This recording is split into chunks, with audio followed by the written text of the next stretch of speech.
Market Mantra. Market Mantra. Market Mantra. Market Mantra. Market Mantra.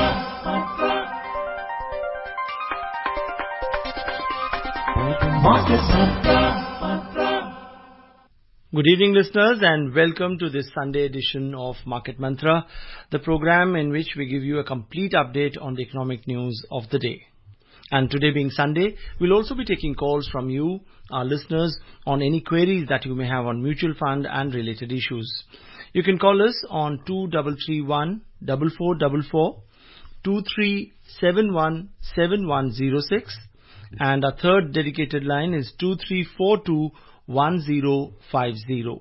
And as always, if you're calling from outside Delhi, please prefix the STD code, that's 011 before the numbers. I am S. Rangabashyam, and with me is my co-anchor in Hindi, Subodh Mishra. Good evening, Subodh. नमस्कार रंगा और नमस्कार श्रोताओं। कारोबारी खबरों के साथ market मंत्र हाजिर है। आज रविवार है और हर रविवार की तरह आज भी हम म्यूचुअल फंड से जुड़े आपके सवालों के जवाब देंगे। सवाल पूछने के लिए इन नंबरों पर फोन कर सकते हैं 23717106, 23314444 और 23421050। दिल्ली से बाहर के श्रोता इससे पहले एसटीडी कोड 011 डायल करें। आपके सवालों के जवाब देने के लिए हमारे साथ जुड़े हैं mutual funds expert Dhirendra Kumar. Dhirendra, market मंत्र में आपका स्वागत है। धन्यवाद सुबोध। पहले हेडलाइंस के साथ रंगा भाष्य। Thank you, Subodh. The top stories. Foreign investors pump in over 4,000 crore rupees into the Indian debt market in the first 2 weeks of October. And global crude oil prices post highest weekly percentage gains since February. Brent surges by 7.5% this week to nearly $91 per barrel. अक्टूबर के पहले 2 सप्ताहों में विदेशी निवेशकों ने भारतीय ऋण बाजार में 4,000 करोड़ रुपए से ज्यादा का निवेश किया और इस हफ्ते कच्चे तेल की वैश्विक कीमतों में फरवरी के बाद से सबसे बड़ी साप्ताहिक बढ़त। ब्रेंट इस हफ्ते 7.5% बढ़कर लगभग $91 प्रति बैरल पर पहुंचा।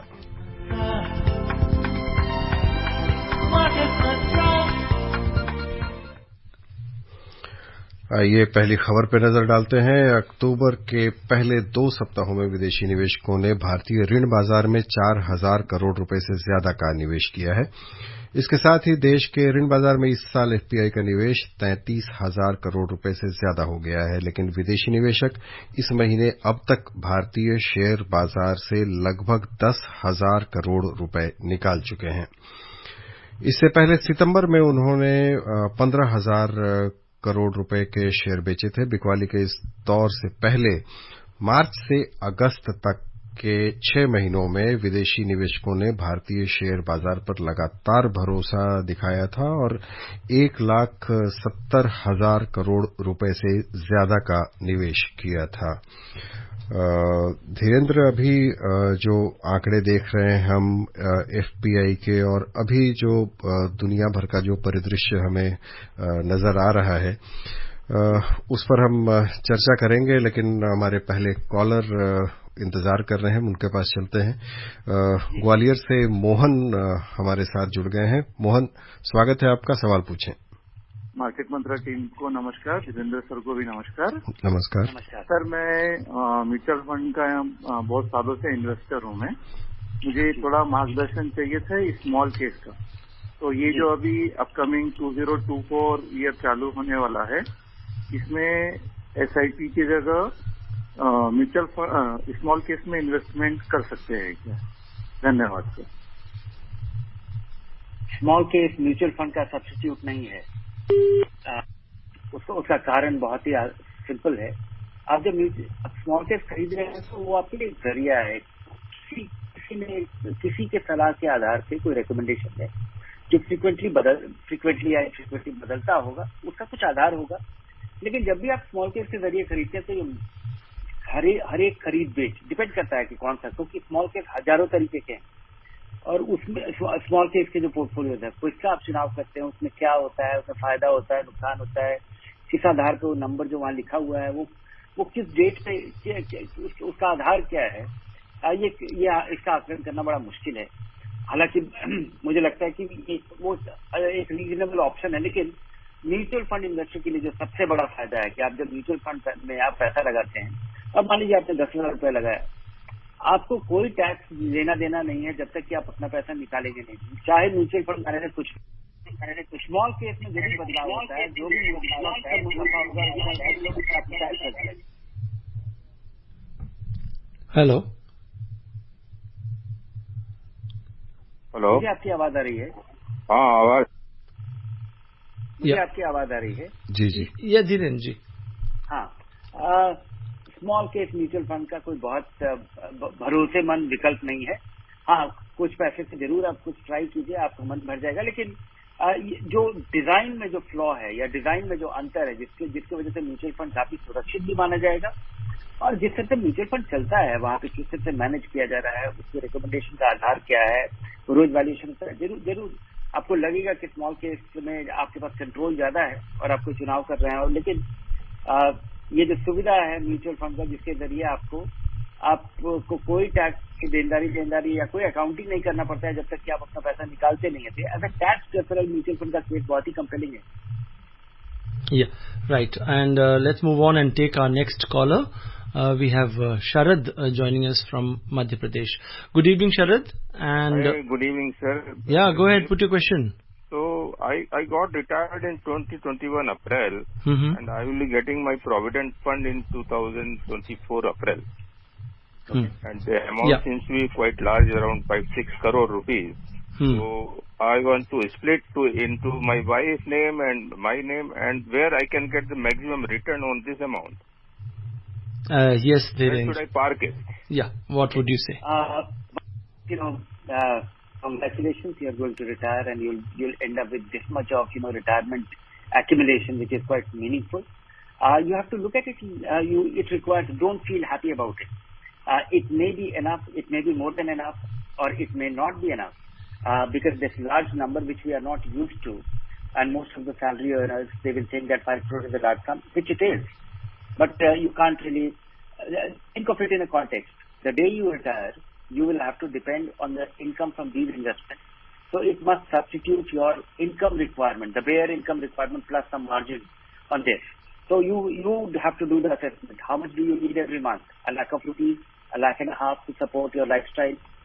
So that is something which you have to really do a very careful assessment. Then you have to worry about, you should invest in such a manner that this 1.5 lakh rupee requirement or 1 lakh rupee requirement now will grow to 1,25,000 3 years from now, which means that your capital should also grow to support an income requirement of 1.25 lakh 3 years from now every month.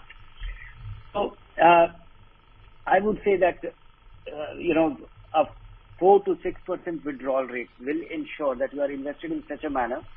If you are able to allocate your money little conservatively or aggressively depending on your requirement and your needs, then I think you will have more than enough if you are able to manage within that 4 to 6% withdrawal on this retirement corpus of 5 crore.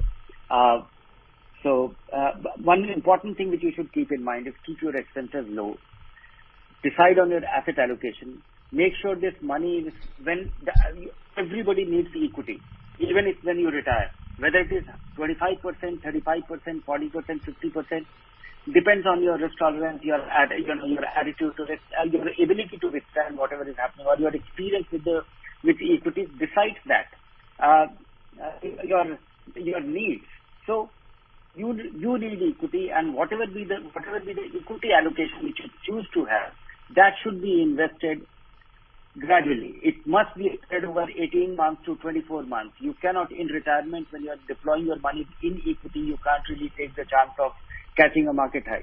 Second thing, about the fixed income allocation. First, you should go for the senior citizen savings plan, which is a very insignificant amount, 15 lakh rupees for you and your wife each. Then comes, post office MIP. So, in all, I think, you will have about 40 lakh rupees each, which can be deployed into something. So what I'm saying, I'll just summarize. Decide how much will be invested in equity, how much will be invested in debt. Assuming 20% 25% is to be invested in equity. That money should be spread over any time between 2 to 3 years, which is 36 months to 24 months. The money to be invested in debt, first stop should be senior citizen savings scheme, followed by post office MIP, followed by another risk-free avenue which you will have, and then up to 40 lakh rupees can be deployed there for each of you, and remaining money can well be deployed into short-term debt funds. When investing in debt, you don't need to stagger. You don't need to spread your investment because you don't have that risk of catching a market high like in an equity fund. Right जी। अगले caller हैं मुंबई से संजय, स्वागत है आपका, सवाल पूछें। Sir, for arriving at value research star rating, how much percentage weightage is given to 3-year return and how much percentage weightage is given to 5-year return? Please tell in percentage terms. Okay, fine. 60% is given to 5 years and remaining 40% into 5 years. But mind you, just understand that the 5-year return also has the most recent 3-year return as well. So it might look like we are giving a 40% weightage to 3 years, but we are giving weightage, the rate, giving the weightage to different time periods is not a pure science. It is not very, it gets exaggerated. Recent performance gets reflected in our rating. Okay, fine.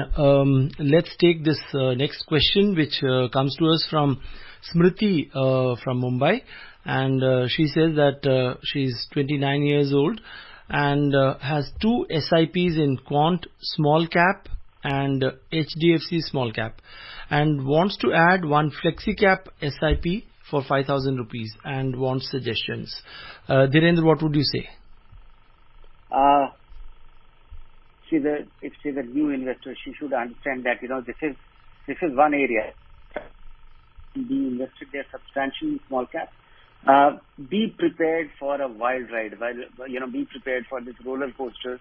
Right now, you have seen only the upside. Just be prepared for the decline. And despite the ups and downs, I think if you can somehow hold it for 5-10 years, it should prove to be very rewarding. Flexi cap, there's a problem of plenty. Just choose from the universe of even just 5-star in the Flexi cap will be a good choice. Right. Sure. And just to remind our phone numbers to our listeners and those of you who would have turned on the radio set sometime later, our phone numbers are 2331 4444, 23717106, and we do have a third line as well. That's 23421050, and if you're calling from outside Delhi, you need to prefix the STD code of the capital, that is 011 before the numbers. जी, एक और सवाल आया है धीरेन्द्र जी अभी कि date और equity funds के लिए ये लखनऊ से राजेश ने भेजा है कि इससे निकलने के लिए एग्जिट स्ट्रेटेजी क्या होनी चाहिए और टैक्स इम्प्लीकेशन क्या होता है डेट और इक्विटी के लिए. एग्जिट स्ट्रेटेजी तो बहुत ही सिंपल है. अगर आपका उद्देश्य, आप किसी पर्पज से इन्वेस्ट कर रहे थे और आप सोच रहे थे कि अगले 5 साल में हो जाएगा और बाजार ज्यादा रफ्तार से चला, इस वजह से ये 3 साल में हो गया है, पैसा निकालिए और अपनी इच्छा की पूर्ति कीजिए, या जिस भी गोल से आप इन्वेस्ट कर रहे थे वो आप फुलफिल कीजिए. इससे ज्यादा बढ़िया इन्वेस्टमेंट सक्सेस कुछ नहीं हो सकता कि आप जिस काम के लिए इन्वेस्ट कर रहे थे वो जल्दी हो गया. दूसरा, ये बाजार केवल बढ़ने की वजह से बहुत सारे लोग चिंतित हो जाते हैं. बाजार चढ़ने की वजह से उसके लिए जरूरी है कि आप कोई नियम बनाइए, और वो नियम है एसेट एलोकेशन. कितना प्रतिशत पैसा आपका इक्विटी में रहेगा, कितना प्रतिशत डेट में रहेगा. और बाजार चढ़ने की वजह से ये अगर आपने निर्धारित किया था कि 50% इक्विटी 50% डेट होगा, तो आज जरूर वो जो 50% इक्विटी है वो आपका बढ़ करके 70% हो गया होगा, जिस रफ्तार से पिछले 8 महीने में बाजार बढ़ा है. 65-70% बढ़ गया होगा. तो इस वजह से जब तक आप अपने लिए नियम नहीं बनाएंगे तो आप इरेटिकली बिहेव करेंगे. आप अगर पैसा पूरा निकाल लेते हैं, उसके बाद देखते हैं बाजार चल रहा है, तो आपको निराशा होगी. एक बार निकालने के बाद अगर बाजार गिर जाए तो दोबारा आना बाजार में बड़ा मुश्किल हो जाता है. आपको लगता है कि आप बाजार का बिल्कुल राइट गेस कर सकते हैं और अब फिर आप अचानक एक दिन पता चलेगा कि आप देखते रह गए और बाजार निकल गया हाथ से, और उसके बाद फिर लगाना मुश्किल हो जाता है। इसलिए नियम बनाइए, और जब वो और जो आपका परसेंटेज एलोकेशन जब बदले तो आप थोड़ा सा बेच लीजिए, और वो भी जब खास बदले। अगर आपने सोचा कि 50% होगा और वो 55% से ज्यादा हो जाए तब बदलने की सोचिए, रोज रोज मत कुछ खरीद बेच कीजिए। तो और ये भी आप शुरुआती 5 साल में ये मत कीजिए, क्योंकि शुरुआती 5 साल में आपको बाजार की गिरावट से बचने की, आपका पैसा कुछ इकट्ठा ही नहीं हुआ है जिसको बचाना है। शुरू के 5 साल में अगर आप शुरुआत करते हैं तो आपको इसकी चिंता नहीं करनी चाहिए, पूरा पैसा इक्विटी में लगाइए। तो ये 2-3 नियम, एसेट एलोकेशन और उसके बाद पीरियोडिक रीबैलेंसिंग, जब खास तरीके से एसेट एलोकेशन बदले। Right. And let's go across to Kolkata, from where we have Atanu joining us on the program. Good evening and welcome to Market Mantra. Good evening, sir. Good evening to everybody. Yeah. My question is, which books are recommended to know about mutual fund and fund by MC or any other publisher published their books? Which books? Any books, sir? Okay. Dhirendra, so are there any books which are kind of recommended? There are many books. In fact, there are plenty of books on mutual fund, but I'm going to be completely biased here. I've recently written a book which has been published by Juggernaut, which is, The Boring Guide to Build Wealth. The Boring Guide to Build Wealth is available on Amazon, and I'm giving a warning that I'm the author of the book and I'm talking about my book, but this is a boring, it's entirely on mutual fund. And you will find that it is almost written in the manner I speak to you here, because this is the only place where I've been speaking in the same fashion for the last 15-18 years. And this is a boring way to get rich, the Beginner's Guide to Mutual Fund, published by Juggernaut. Okay, fine. जी, अगले खबर पे चले रंगा? Yeah, sure. Let's take a look at the oil prices. Global crude oil prices posted their highest weekly percentage gains since February, as investors priced in the possibility that the conflict in the Middle East could widen as Israel began ground raids inside the Gaza Strip.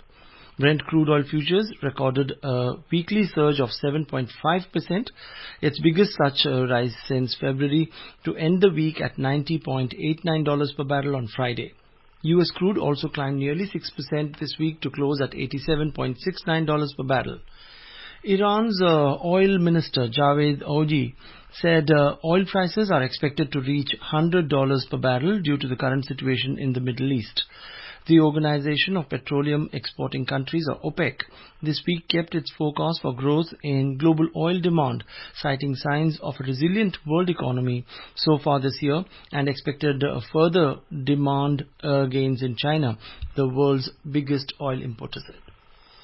जी, एक और सवाल आता रहता है धीरेन्द्र हमारे पास कि भाई वो tax saving index mutual funds कौन से हैं और कैसे काम करते हैं। ये अभी मध्य प्रदेश से प्रवेश ने पूछा है सवाल।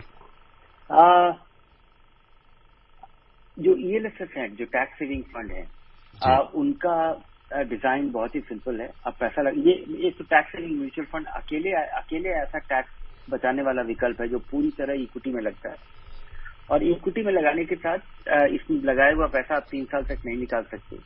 निकालना हो तो आपको आप नहीं निकाल सकते, और इससे मिलने वाला जो रिटर्न है वो टैक्सेबल होता है। लेकिन जिस साल आप ये लगाते हैं, जिस फाइनेंशियल ईयर में लगाते हैं, उस समय ये जो रकम है 1.5 लाख रुपए अधिकतम रकम इसमें लगाया जा सकता है, वो आपकी आमदनी से घटा दिया जाता है टैक्स जोड़ने के लिए ATC सेक्शन 80C के तहत।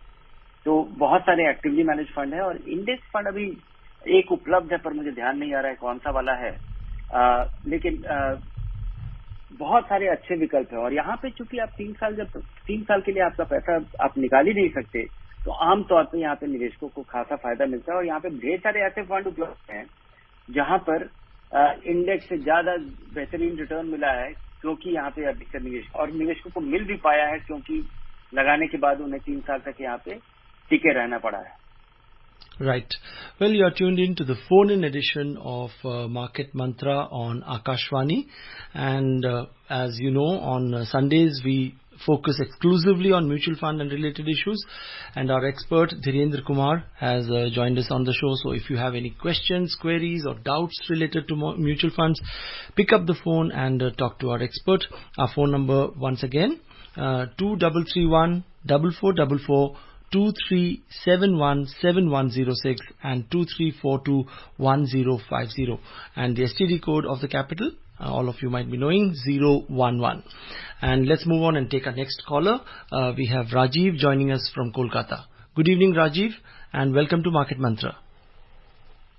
Thank you. मैं आप लोगों का बहुत प्रशंसक हूँ, स्पेशली धीरेन्द्र सर, आपका बहुत बड़ा फैन हूँ. क्वेश्चन आपसे है, आपको मैं थोड़ा टाइम दूंगा देखने के लिए. क्वांट एक्टिव फंड, इसमें अगर सर आप डिटेल में देखें, इसमें 20% के लगभग आपका फ्यूचर एंड ऑप्शन में पोजीशंस है जी. अभी मैंने कहीं पे सुना था कि ये जो म्यूचुअल फंड होते हैं ये फ्यूचर एंड ऑप्शन में ट्रेडिंग नहीं कर सकते, सिर्फ हेजिंग कर सकते हैं. मैंने रिसेंटली देखा कि पोर्टफोलियो मार्केट ऊपर गया लेकिन पोर्टफोलियो नीचे आ गया. मैं उनको कॉल किया, कंप्लेन किया, कोई फायदा नहीं हुआ. मुझे लग रहा है कुछ गलत हो रहा है. सर मुझे आप बताएंगे कैसे ये लोग 20% फ्यूचर एंड ऑप्शन में फ्यूचर खरीद सकते हैं? नहीं, म्यूचुअल फंड हेज करने के लिए फ्यूचर खरीद सकते हैं. हाँ, ये ओपन पोजीशन नहीं ले सकते हैं जहाँ पे ये केवल बिना करस्पॉन्डिंग ट्रांजैक्शन की ये केवल जिससे आम व्यक्ति एक बेट करता है कि एक ऑप्शन या एक फ्यूचर खरीदा जिसमें कि अंडरलाइन केवल मार्जिन जमा करके उसको राइड करना या अपने कॉल से बचना या वो गिरावट एंटिसिपेट कर रहा है, ये म्यूचुअल फंड नहीं कर सकता है. दूसरा, इनके लिए इस तरह का मुझे उम्मीद है कि किसी भी तरह की गैरकानूनी चीज म्यूचुअल फंड में करना बड़ा मुश्किल है, क्योंकि ये तुरंत म्यूचुअल फंड के ऑडिट में जो सेबी का ऑडिट है उसमें तुरंत पकड़ा जाएगा और इससे उनका लाइसेंस कैंसिल हो सकता है. तो अब इसके बारे में निश्चित रहे कि वो कोई गैरकानूनी काम हो रहा होगा या कोई नियम कानून, ऐसा मुझे भरोसा है. अगर कुछ होता भी होगा गैरकानूनी काम अगर किसी फंड में या कहीं पे भी, तो छुप के होता होगा, कुछ व्यक्ति कर रहे होंगे, जो कि मुझे नहीं लगता है कि उसकी संभावना है. दूसरा कि ये फंड जो आपको लग रहा है कि ये काफी उतार चढ़ाव या कुछ अलग तरीके से चलाया जाता है, ये सचमुच अलग तरीके से चलाया जाता है.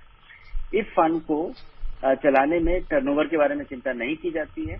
एक क्वांटिटेटिव मॉडल, और जिस वजह से इस कंपनी का नाम क्वांट है, एक क्वांटिटेटिव मॉडल के आधार पे पोर्टफोलियो में बहुत रफ्तार पे चेंज किया जाता है, बदलाव होता है. और ये जो टर्नओवर रेशियो है इन क्वांट के सारे फंड का दूसरे फंड की तुलना में कई गुना ज्यादा है, कम से कम 6-7 गुना. आप हर महीने का पोर्टफोलियो देखेंगे तो पहले तो पूरी तरह बदल जाया करता था, और अभी तक ये फंड सफल भी रहा है.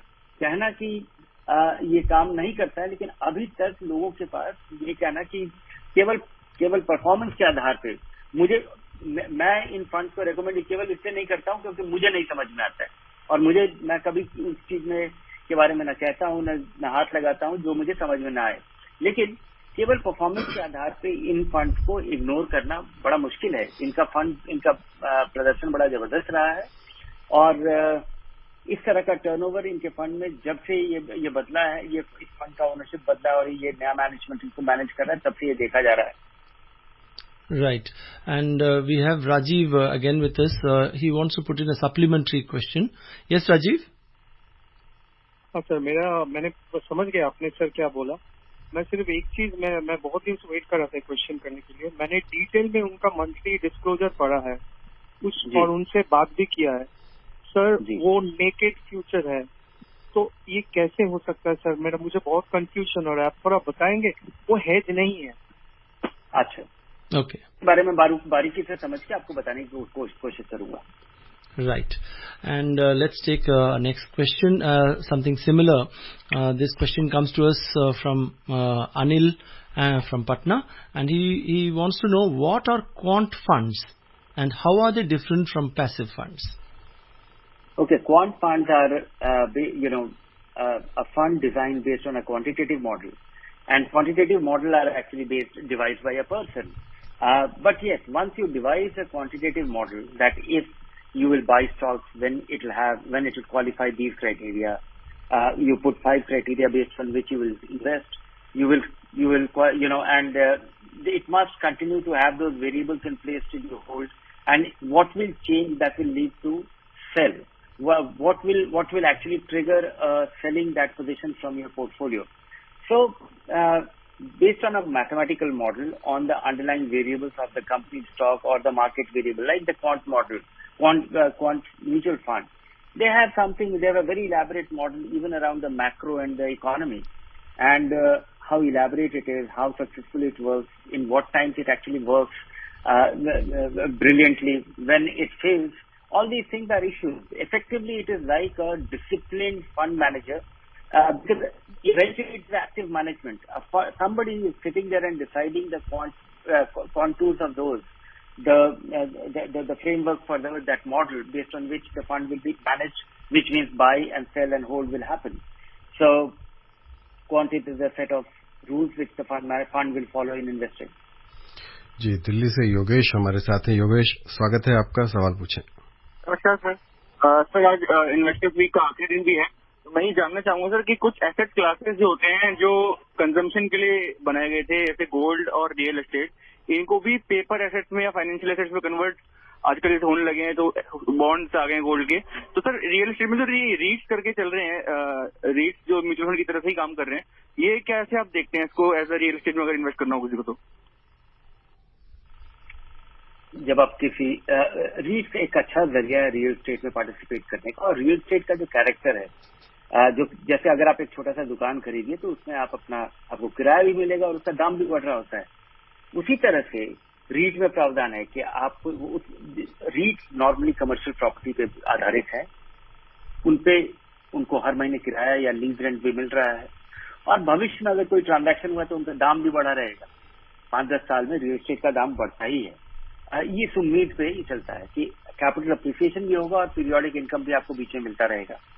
लेकिन ये अभी शुरुआती दौर है, केवल 3 ऐसे रीट्स हैं जो कि अवेलेबल है, कुछ इन्वेस्ट हैं, इन्वेस्ट जिसमें कि आप लगा सकते हैं, और अभी तक इनका कोई लंबा चौड़ा, जो हमारे यहाँ रियल एस्टेट में लोगों का एक्सपेक्टेशन होता है कि आपने एक ऐसे मौके पे खरीदा और उसके बाद 2-4-5 साल में वो 4-5 गुना हो गया, और उसके बाद कोई बहुत बड़े नजरिए बड़ा उसमें गेन हुआ। मुझे लगता है कि रियल एस्टेट और गोल्ड को दूसरे तरीके से देखना चाहिए।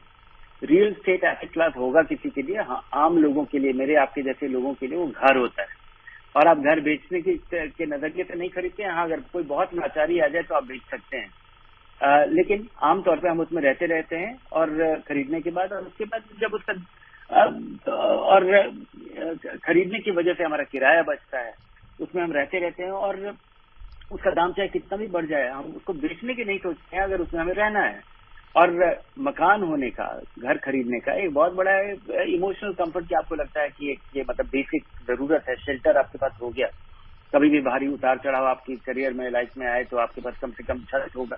तो इसके आधार पे आपको मकान देखना चाहिए। और गोल्ड एक वैल्यू का स्टोर है, तो ये गिरता नहीं है, लेकिन ये बहुत बढ़ता भी नहीं है। और सॉवरेन गोल्ड बॉन्ड एक बहुत अच्छा विकल्प, ये डाइवर्सिफाई करने के नजरिए से एक छोटे तरीके से ये अच्छा है, लेकिन कोई कमाल का चीज नहीं है, क्योंकि आप किसी भी 5 साल की अवधि में देखेंगे तो आपको इक्विटी और डेट को अगर आप मिक्स करते हैं तो आपको हर एसेट क्लास से बेहतर रिटर्न मिल पाता है।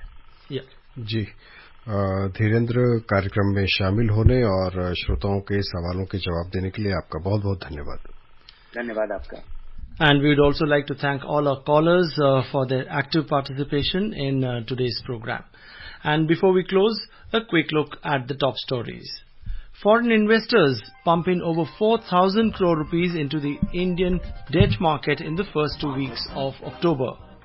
And global crude oil prices post highest weekly percentage gains since February.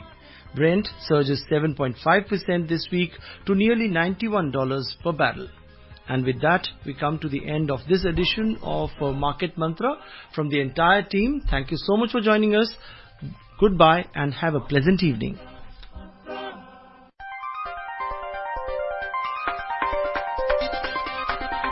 Market Mantra.